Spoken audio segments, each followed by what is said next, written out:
Nitong nagdaang linggo ay binalaan ng presidente ng Estados Unidos na si Joe Biden ang Prime Minister ng Israel na si Benjamin Netanyahu na huwag atakihin ang Rafah.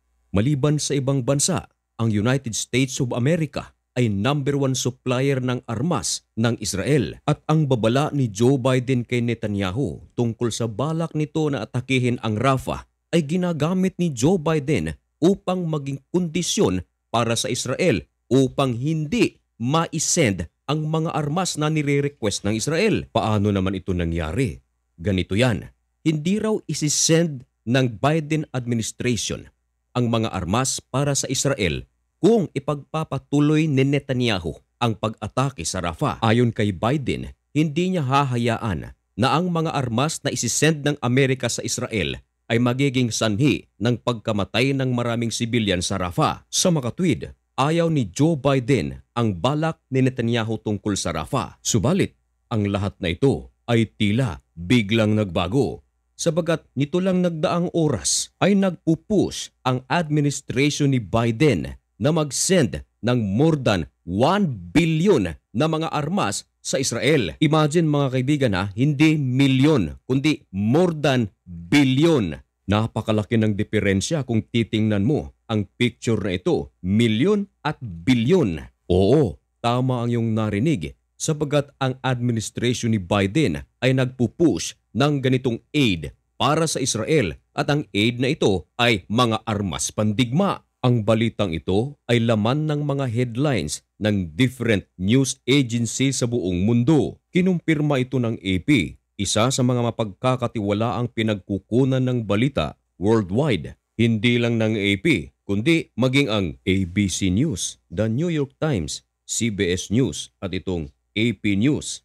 Pinagsabihan ni Joe Biden ang mga lawmakers nito na i-move forward ang mahigit $1 billion na mga arms at ammunitions sa Israel. Ito ay kinumpirma mismo ng 3 congressional aides ng Amerika.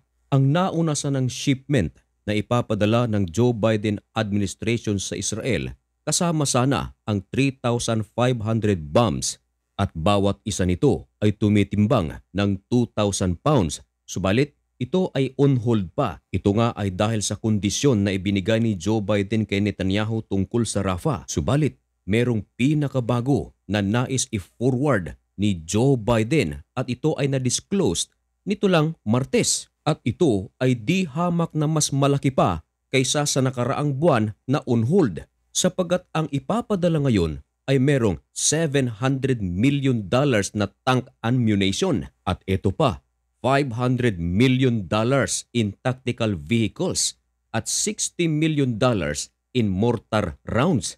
Ayon naman sa isang representative sa New York na nagngangalang Greg Meeks, top Democrat of the House Foreign Affairs Committee, kahapon lang ay Miyerkules ay kinumpirma nito na ang mga lawmakers nga ay pinindutan ni Joe Biden na maipasa ito agad. Dagdag pa ni Greg Meeks na ang balak ni Joe Biden tungkol sa aid na ito ay matagal na raw.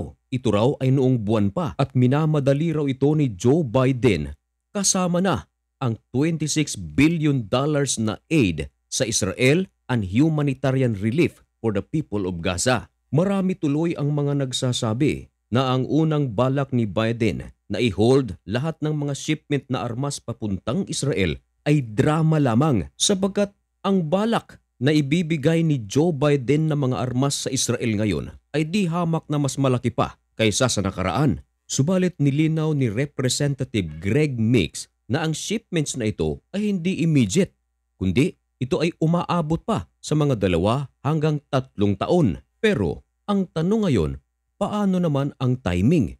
Sapagat noong nakaraang linggo at eksaktong 1 linggo ngayon, inanunsyo ni Joe Biden na hindi niya susuportahan ang Israel sa balak nito sa Rafah.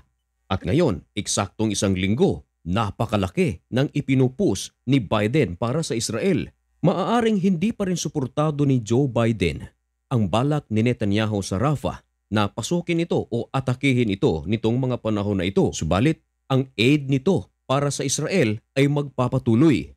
Ipinaliwanag naman ni Jake Sullivan ang nangyayari ngayon sa Gaza dahil sa pag-atake ngayon ng Israel sa lugar na ito ayon sa kanya, hindi raw genocide ang nangyayari. Sino naman si Jake Sullivan? Si Jake Sullivan ay National Security Advisor ng United States of America. Kaya ang kanilang aid sa Israel ay magpapatuloy pa rin. Sapat daw ang kanilang record at mga ebidensya na napapatunay na hindi raw genocide ang ginawa ng Israel sa Gaza. Nababalot naman ng matinding kritisismo ang administrasyon ni Joe Biden dahil sa kanyang paghahandol sa umaabot na 7 buwan na giyera sa pagitan ng Israel at ng Hamas. Marami na rin sa mga fellow Democrats ni Joe Biden ang nagpupush sa kanya na limitahan ang kanyang pagtra-transfer ng mga offensive weapons sa Israel. Marami na ring mga young people na nagpro-protesta sa mga college campuses around the United States of America. Ito raw ay dahil sa kanyang mishandling sa sitwasyon sa Israel at Hamas. At ang mga kritisismong ito ay nagiging pabor naman sa kanyang nakakaharap na katunggali sa politika na ang dating presidente na si Donald Trump. Hindi rin nagustuhan ni Donald Trump ang mga pamamaraan ni Joe Biden, lalong-lalo na sa papel nito sa pagitan ng Israel at ng Hamas. Ayon kay Donald Trump, kung bobotong muli ang mga Hudyo na nasa Amerika kay Joe Biden,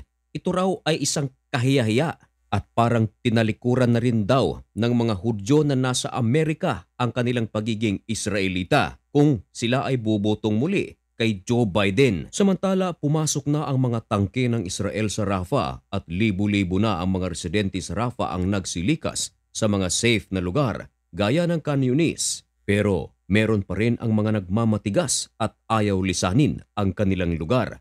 Umaabot sa mga 1.5 milyon na mga sibilyan ang nasa Rafah. Napakaliit lang ng syudad na ito para sa 1.5